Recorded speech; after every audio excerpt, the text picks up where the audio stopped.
Social media বলো, Facebook বলো, Instagram বলো, ইউটিউব বলো, এই সাইটগুলোতে এই যে ব্যাপারটা এত বেশি বাড়ার কারণই হচ্ছে এখান থেকে একটা ইনকাম করবার একটা সুযোগ পেয়ে যাচ্ছে। মানে গণ্ডমূর্খ অশিক্ষিত সেও যদি মনে করে যে আমি একটু কাপড় তুলে দেবো, তাতেও তোমার ভিউজ হচ্ছে। আর এখানে ইনকামটা সম্পূর্ণ যেহেতু ভিউজ, এখন মানুষ দেখছে কীভাবে যেন তেন প্রকারে আমি আমার ভিউজটাকে বাড়াতে পারি। এই যে মানসিকতা, এই মানসিকতা থেকেই কিন্তু এই নোংরামোটা বেড়ে গেছে। আর কোথাও একটা আমি দেখেছি, মোটামুটি আমার নজরে যা পড়েছে, এই নোংরামো ব্যাপারটা না এই ওয়েস্ট বেঙ্গলেই বেশি হচ্ছে।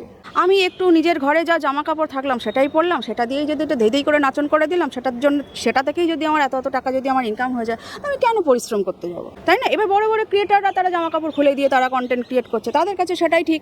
এদের জন্য বা এদের এই অসভ্যতামির জন্য বরং যারা ভদ্র সভ্য কন্টেন্ট ক্রিয়েট করছে তারা কোথাও না মাটি চাপা পড়ে যাচ্ছে, ছাই চাপা পড়ে যাচ্ছে, ধামা চাপা পড়ে যাচ্ছে, তাদেরগুলো উঠছে না। কিন্তু তাদের মধ্যে কিন্তু প্রচুর ট্যালেন্ট আছে। সে ট্যালেন্টগুলো কোথাও যেন এই ছাপড়িগুলোর জন্য কোথাও একটা যেন ট্যালেন্টগুলো যেন কোথাও অন্ধকূপের মধ্যে ঢুকে বসে আছে। এদেরকে তুলতে গেলে এই ছাপড়িগুলোকে আগে সরাতে হবে।